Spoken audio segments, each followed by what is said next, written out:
I find personally this election utterly demoralizing, even though one should know better. But I don't know. I'm going to pass it to you before I get in trouble. I'm gonna get in trouble too. So, uh, You're listening to the Seedfield Podcast, the show where Antiochians share their knowledge, tell their stories, and come together to win victories for humanity. I'm your host, Jasper Nighthawk. For this season of the podcast, we're focusing on some of the most exciting events from our university's year of pro-democracy action, Antioch Works for Democracy. Today, we're excited to share a conversation about democracy, war, and identity between two writers, the Pulitzer Prize-winning novelist and scholar Viet Thanh Nguyen and the poet and Antioch faculty member Cathy Linh Che. These two writers spoke several weeks ago, and their conversation was so crackling with questions of ethics and freedom in times of oppression. It was so rich with insights about democracy and immigrant identity and the after effects of war. And also, it engaged with the role of artists and writers inside of our societies. It seemed natural for us to share it here. Let me quickly introduce the two speakers. The first speaker, Viet Thanh Nguyen, is the author of the novel The Sympathizer, a best-selling book that won the Pulitzer Prize for Fiction. Just this year, The Sympathizer was adapted into an HBO miniseries by one of my favorite directors, Park Chan-wook. The Sympathizer was definitely Viet's breakout hit. It's a novel about immigration, identity, and the after effects of the Vietnam War, told from a Vietnamese point of view. But that was 9 years ago, and in the intervening almost decade since The Sympathizer came out, Viet has published another novel, a memoir, a book of short stories, 2 children's books, and so much more. The other speaker, Cathy Linh Che, is a writer and multidisciplinary artist. She currently serves as core faculty in poetry at the Antioch MFA in Creative Writing. She is the author of the poetry collection Split, which won the Norma Farber First Book Award. And she also wrote the illustrated book, An Asian American A to Z, a children's guide to our history. We're going to link to some of these books in our show notes. In 2025, she'll be publishing her second full-length poetry book, Becoming Ghost. And her video project, Apocalypse, a collaboration with Christopher Radcliffe, is an installation about Cathy's parents, who, while stateless in a refugee camp in 1976, were hired to play extras in Francis Ford Coppola's Apocalypse Now. Before we roll the tape, I want to give you a heads up that this is an edited version of the full event, and we have removed the first part of the event where Cathy and Viet both read excerpts from their work. If you're interested in hearing those sections and also hearing their entire unedited conversation, we're including a link to the full video of the event on our YouTube page. Please also note that partway through the conversation, Cathy and Viet start taking questions from the audience, and you'll hear the voice of Antioch MFA chair Lisa Lacascio Nighthawk, who led the Q&A. All right, let's get into this. Here's Viet, starting the conversation off by talking about the importance of poetry and fiction and memoirs in relation to these bigger questions of democracy, war, and identity.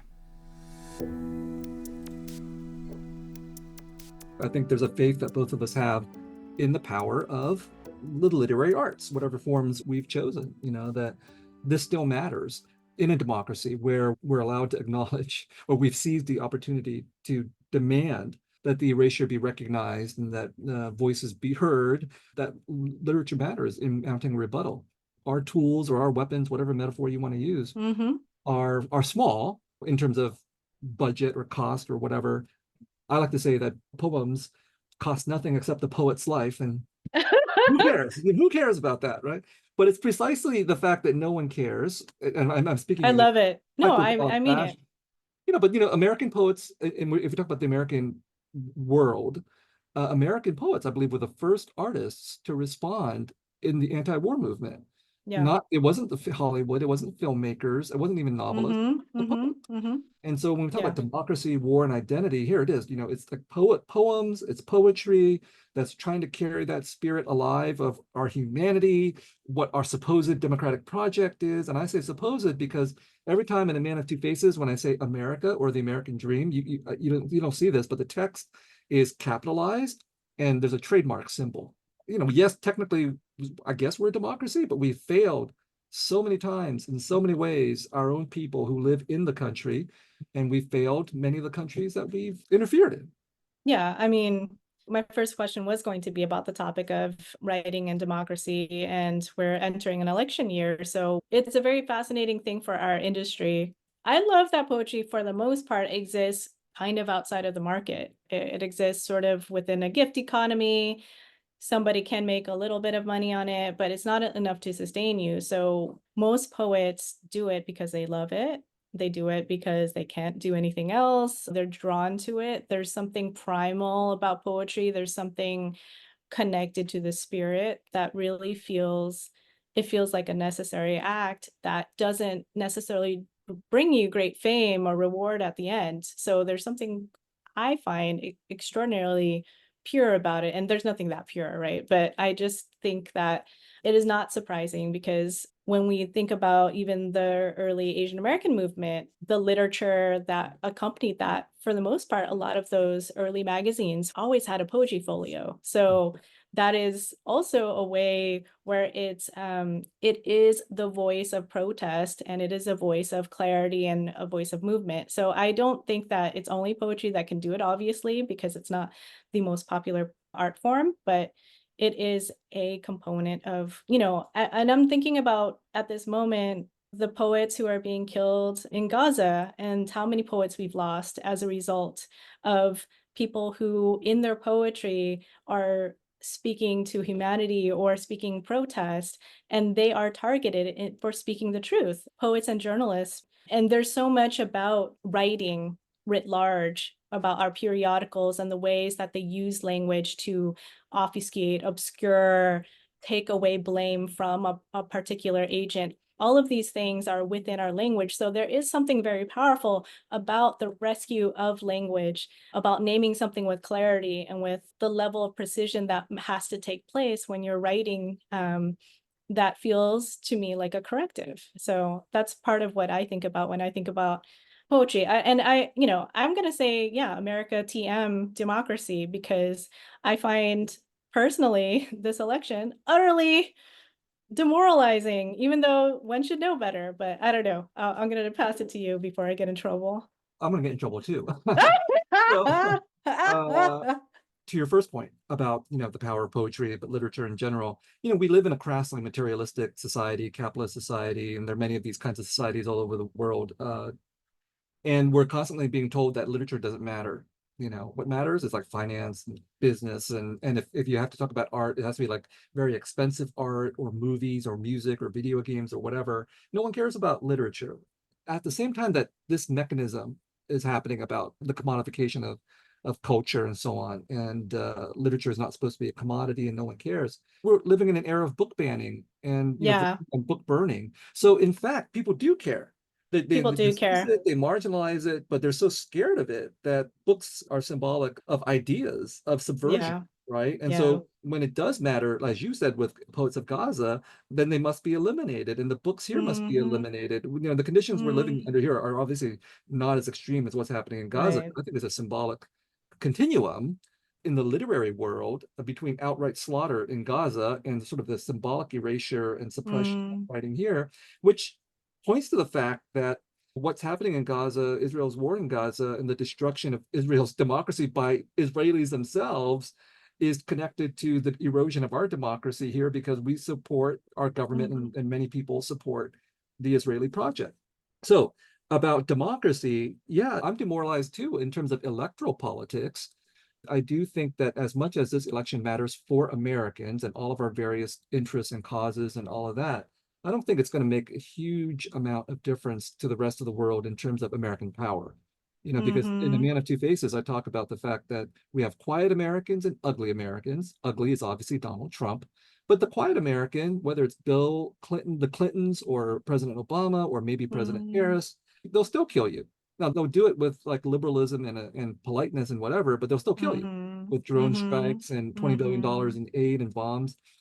Going back to literature and what it can do, yes, we as writers should be engaged in electoral politics, although I've refused to do it for this election. But literature's power in terms of democracy is exactly as you've said, which is to tell the stories that matter, to tell the Mm, truth that no one wants to hear. mm, And to quote Federico Garcia Lorca, to stand with us on the side of those who have nothing. And that's a very simple mm, moral test. You stand with those who have nothing. mm, And if you make excuses and obfuscate, blah, blah, blah, then you've chosen the wrong side. And as you pointed mhm. out, part of what literature does is not simply the content. I mean, obviously, we do need stories and poems that talk about the content of suffering and marginalization and the people who have nothing. But your focus on the fact that literature has a relationship to language, Mhm. to the truthfulness of language is absolutely important, because as we see with this war in Gaza, language is, I think, I don't know if it was Orwell who said it, but it's the first, truth is the first casualty, right? But language is one Mm, of, because it's used by using language to prevent us from accessing truth, that the moral corruption of our societies mm. are happening by preventing us from acknowledging the truth of what is happening, in my opinion, in Gaza. And so our focus as writers on making sure that we don't use cliches, that we do Yeah. use to participate in the fatuousness of our democratic rhetoric when it's hypocritical, that still matters. I still really believe in that. And again, I think that's why books are being banned and possibly burned sometime in the near future.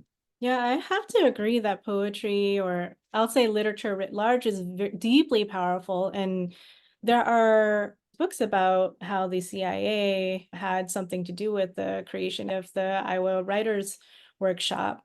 So the idea was that there was an interest in moving away from essentially communism and toward individualism. And how can you do that but through culture? So to instill within not it really is about our stories and our imaginations, that if we look inward and we look at only our personal lives, if we look closely at who we are and do a lot of introspection only, then that erodes a sense of communitarianism, I think. And that's like a concept. I also know that there are other countries that they have the money. I'll just give an example, like Singapore. It's the wealthiest country in Southeast Asia. There is a governmental interest in the arts, and there's also a governmental interest in censoring the arts, right? And controlling what arts are produced. But the idea is that the arts create a sense of deep culture, that you can be powerful with them on the world stage, not because of your money and not because of the land you own necessarily, but because of the way that your ideas and your sense of prestige ripples out. I just do think that literature is utterly powerful. It is not powerful because of money alone. It's not powerful just because of the way that empire can use it, but it is powerful. And it's not just about truth telling, because I don't think that all literature is about truth telling. I think sometimes it is about exploration. Sometimes it is about the imagination. And I think that's also an amazing tool, because even as, like I said, electoral politics can feel demoralizing, having a space wherein we can imagine new possibilities and new futures, and it doesn't have to be new, but that give you a sense of possibility, it's utterly, for me, a space of freedom. It's interesting you bring up Vietnam in that example. I have such conflicted feelings because the dichotomy between Vietnam and the United States, supposedly communism and capitalism, it's a tired binary because, It doesn't really exist, I would say, at all. right, because it's, so here we're living through a time of extreme opposition and so on, and conflict, whether it's domestic American politics or whether it's the international scene. And yet at the same time, history shows us that oppositions are oftentimes completely intertwined with each other. And so Vietnam is a ostensibly communist country, but it's obviously very capitalistic, as I Yeah. pointed out. And yet, but it also still engages in certain kinds of censorship and suppression that's very, very vivid. Mm-hmm. I don't think there's Mm-hmm. even a whole lot of literature to suppress, because it's been effectively suppressed for so long that Yeah. they're suppressing people who write blogs, and not Mm-hmm. even just blogs Mm-hmm. about, they're not, the people bloggers are not saying we oppose communism or the Vietnamese government. They're saying, look, we don't like your ecological environmental policy, and they're being sent to jail for that kind of stuff, Mm-hmm. right? Mm-hmm. And that Mm-hmm. obviously has ripple effects across all of Vietnamese society about what people think they can say and can't say, whether it's through everyday life or politics or in their art. And I just can't help but think that that does have an erosion on the quality of the art. Now, maybe it's different for visual arts versus narrative arts and poetic arts, Mm-hmm. Mm-hmm. but I have some serious concerns about how vital the Vietnamese artscape can be if there's this really active suppression of democratic spirit going on. Now, that being said, I'm not saying that just to like demonize Vietnam, because if we look at the United States Yeah. or the West, Western Europe, there's all kinds of censorship taking place. Yeah, absolutely. People are getting fired. They're losing opportunities for their art. They're losing prizes. All this kind of stuff is going on right now. The fact that there are negative attempts to suppress our people's voices and their politics and their Yeah. art is enormously frustrating and discouraging, obviously. And obviously for some people, it's like threatening to their lives and livelihoods. But at the same time, I mean, part of me as a writer thinks, good, like Yeah. it matter. It means that people are paying attention enough to try to stop writers and other artists from speaking out.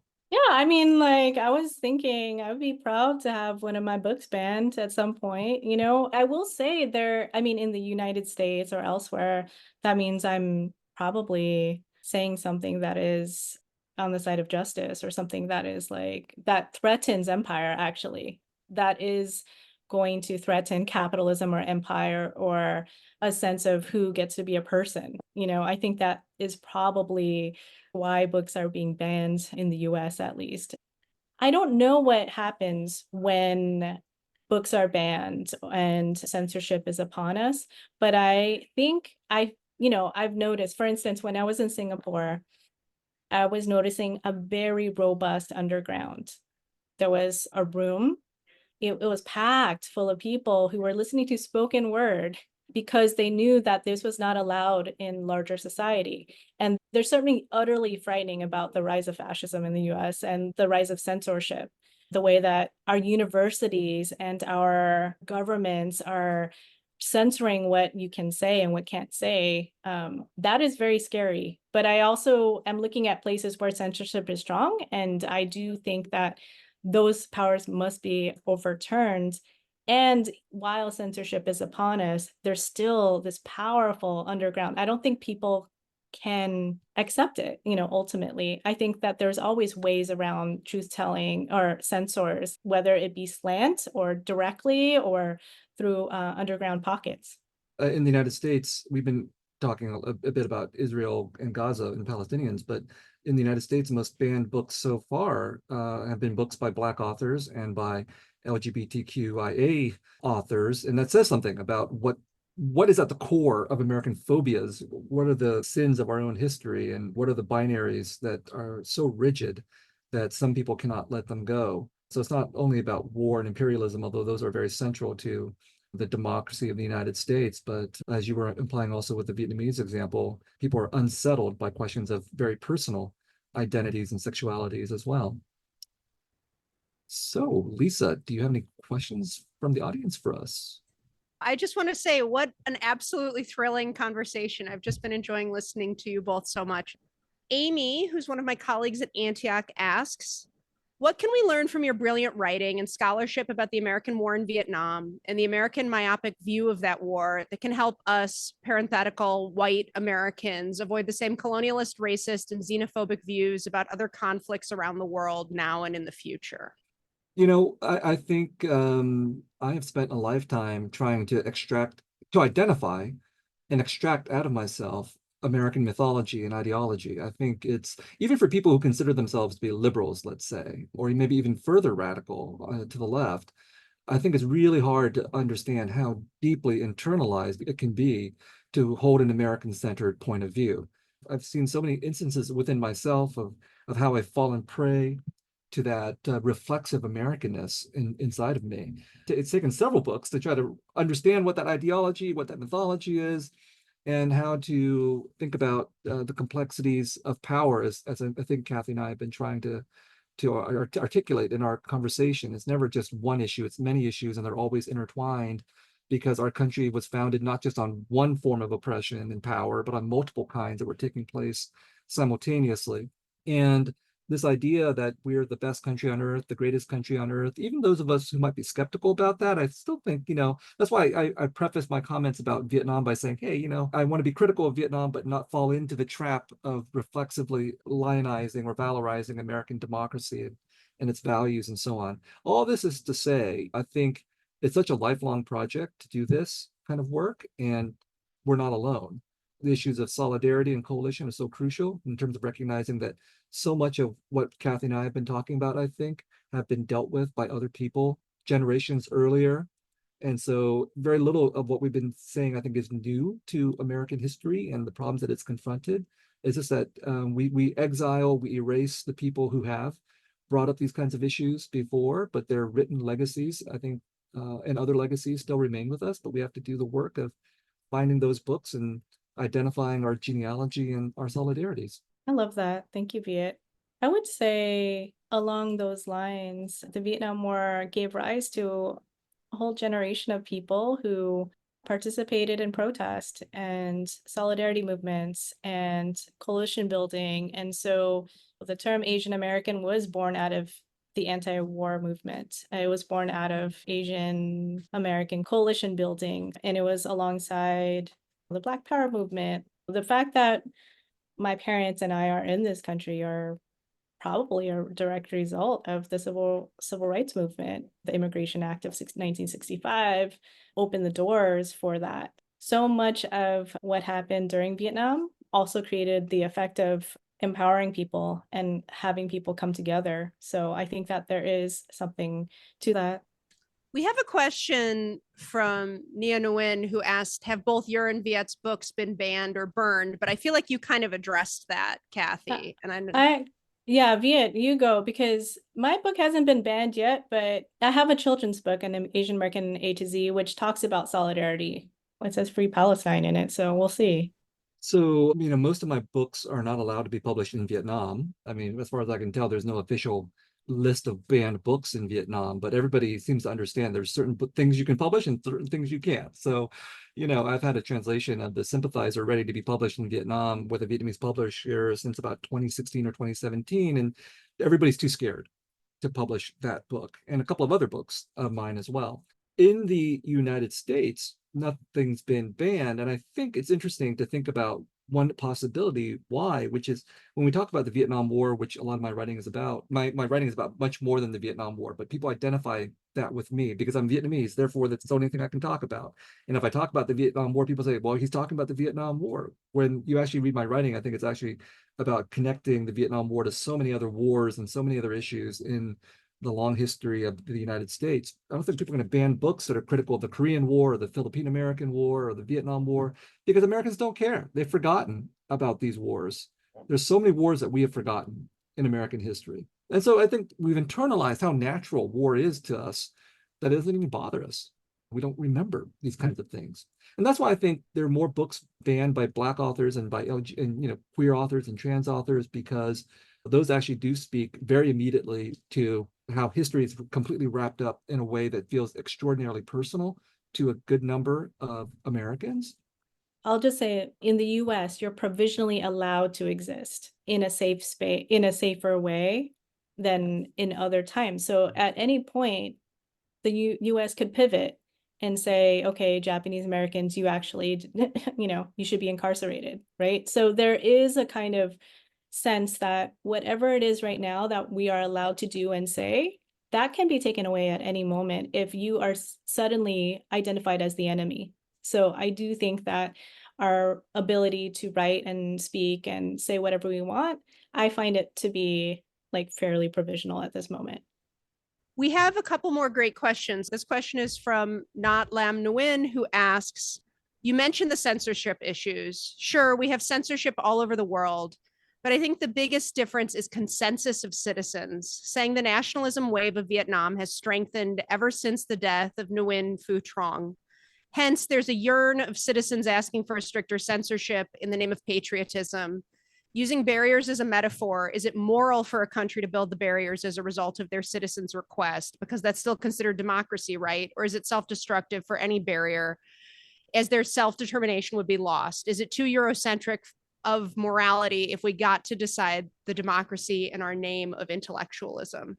I actually have thought about this because, we're a democracy, right? So it's supposed to be majority rules, but it's also supposed to be protection of minorities, however you choose to define the minority. It could be obviously racial, gendered, sexualized, or ideological, or anything else. And so that's a very difficult balance to try to strike, because in the example that Lam Nguyen brought up, I think, yes, you can have a democracy that then turns to oppression. right? Like you could have people vote in a party or a government and so on and say, yeah, we're cool with that party or government putting people in prison, oppressing them in some way. That's not even a hypothetical example. That has happened. It is happening right now. And yet at the same time, here in the United States, some of us would say, look, if we just had a national majority vote, why don't we just do that? Democracy rules, right? And yet we still want to protect these minority interests. There's no exact answer to the question. It's simply to say, this is, when we bring up democracy, this is exactly the mechanism we have to build in, to be conscientious about, to be ethical and political about, and moral about too. That yes, majority rules, but minority protection, that we cannot violate our own principles. And that's the other issue. Obviously, what are the principles? Yeah, just to say that I think that I'm curious as to what this idea of censorship for the greater good looks like. What does that mean if the majority wants greater censorship? What are the aims of that censorship? These are just a series of open-ended questions that I'm curious about. My suspicion is that that deserves a lot of interrogation. Thank you both. Clara asks, as a Vietnamese American growing up in Boston, I've witnessed firsthand our food and culture move from things that we were bullied about to being trendy. Are there any thoughts that either of you could share regarding how we as people of color motivate ourselves to keep raising our voices within American democracy/capitalism at the risk of our stories being consumed as aesthetic or trend? In some ways, as a writer, you can only control your own intentions and the words on the page. But once you release it, how it interacts in the world, that's not something I have total control over. But I do have total control over my sense of interrogation and my sense of engagement with the larger question of what is the purpose of my writing? And that can shift over time. But if I'm writing in order to find fame and success through the commodification, then that's worth noting. For me, I think of writing as pleasurable. It's for me, it's a personal thing for me. And it's also mission-based because I believe that what I'm trying to do is to write into silences. If somebody's gonna eat that up and decide it's delicious, that's up to them. The writing should be complex enough so that if they try to do that, maybe they're also getting some sort of something else in addition to it. I think when we're excluded, right, what we want to, it's a very human impulse to want to be included, and then you're being oppositional aligns with the struggle for inclusion. So I think Clara's question points to what happens when you've actually gotten that inclusion. For me, the Groucho Marx question is always the best one. Like, why would I want to belong to a club that would want to have me? So once we're in the club, I'm like, wait, have I been co-opted now? This club that I've been criticizing now lets me in. And so at that point, it is worthwhile to appreciate, that we are more visible. That does make an impact. That does make a difference culturally, psychologically, politically. I do appreciate that more people know what Vietnamese food is, for example, and I don't have to explain as much and so on and so forth. However, even in the food example, in the question of commodification, what's raised is the fact that inclusion is not merely about appearances and representations, right? I mean, if you have a Vietnamese restaurant and all of a sudden people like to eat your pho, are you paying your workers enough? Are you replicating structures of exploitation and so on and so forth? And likewise for literature, I think it's the parallel issue is we are witnessing a moment in which 30 or 40 years ago, there were barely any Vietnamese American writers writing in English. And now we're producing so many that I'm having a hard time keeping up. And we're doing that partly because, yes, we have a lot of literary talent, but partly because Vietnamese Americans have gone through exactly what Cathy implied earlier, the workshops of empire. Many Vietnamese Americans descend or come from a particular elite class or a particular majority ethnic background. It's not as if just because we're a minority, we're completely underprivileged. We're transferring structures of power from Vietnam to the United States. We participate in the structures of power in the United States. Those of us who didn't become engineers, lawyers, or doctors, some of us became writers. It's as much a model minority track as being a doctor, lawyer, or engineer. And so we have to recognize that part, and we have to recognize that I'm grateful for how much Vietnamese American literature we're producing, but I mean, how much of it is still oppositional and still contestatory? I don't want to get into that exactly with the limited time we have here, but it does offer at least a choice. Now, Vietnamese Americans or any other minority or any other group don't have to simply say, we'll take it simply because it's from our people. Now we can make gradations of judgment, and it is bittersweet to make that gradation of judgment, but it is also better, I think, in the long run. We'll have better Vietnamese restaurants, some of them, and we'll have better Vietnamese American literature, some of it, if we're able to make that judgment on ourselves and our own people and our own artwork and culture.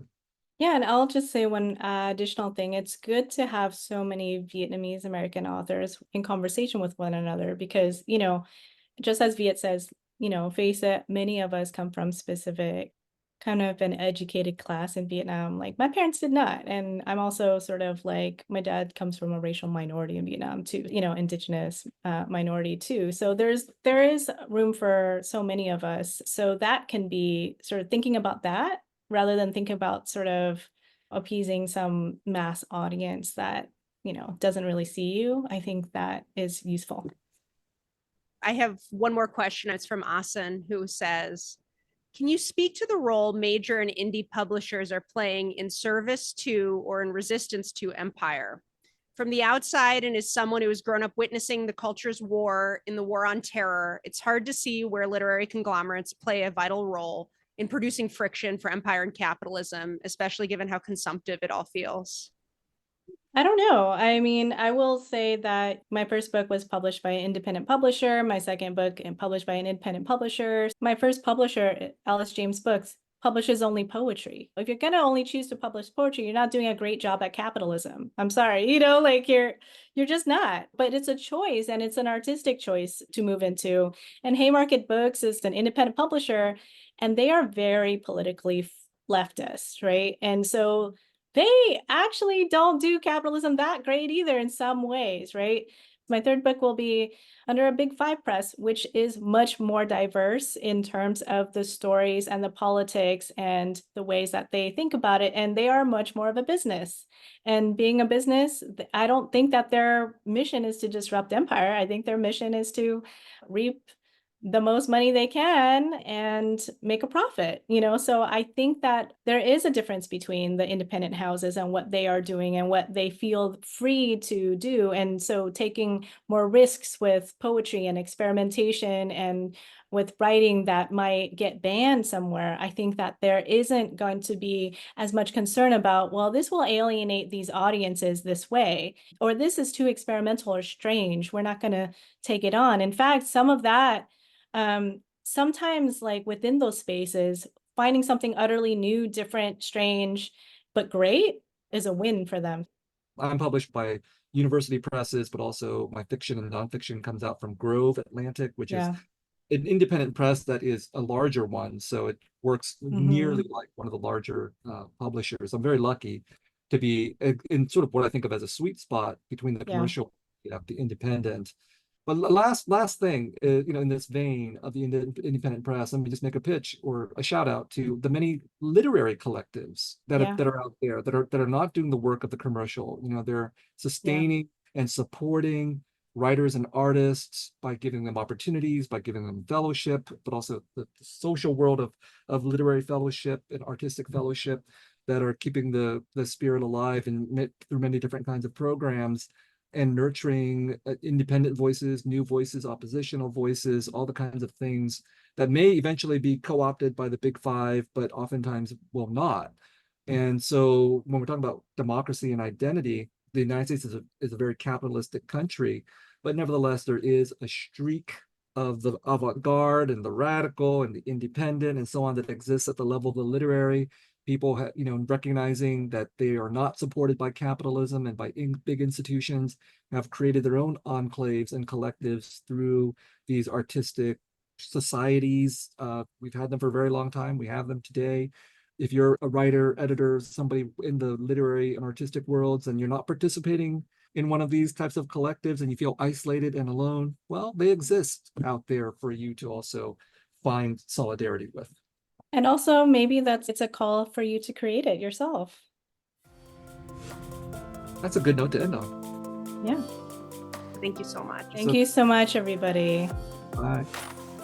You can learn more about this event and the entire Antioch Works for Democracy initiative on the Antioch Works for Democracy website. We'll include a link in our show notes. We'll also include a link to the YouTube recording of the full unedited video of the event. And we'll link there to the MFA in Creative Writing, in case you're a writer interested in joining conversations like this one in a structured, low-residency 2-year degree program. We're linking to all of the books that Cathy and Viet mentioned in this episode, and we're also going to link to 2 other Seedfield podcast episodes, a roundup about how creative writers work, and an interview with Lisa Lacascio-Nighthawk, the chair of the MFA, whose voice you heard reading out questions. That one's a great interview. If you haven't heard it yet, I strongly recommend. We post these show notes on our website, theseedfield.org, where you'll also find full episode transcripts, prior episodes, and more. The Seedfield podcast is produced by Antioch University. Our editor this season is Nastasia Green. I'm your host, Jasper Nighthawk. Our web content coordinator is Jen Mont. Our work study interns are Stephanie Paredes, Lauren Arianzale, Grace Kerfman, Danny Lapointe, Lisa Wisner, Taiwana Shambly, Natalie Obando, and Diana Dinnerman. We received additional production help from Karen Hamilton, Amelia Bryan, Adrian Applegate, Jamila Gaskin, Harold Hale, Margaret Morgan, Lorian Alexandre, and Melinda Garland. Thank you for spending your time with us today. That's it for this episode. We hope to see you next time. And don't forget to plant a seed, sow a cause, and win a victory for humanity. From Antioch University, this has been the Seedfield Podcast.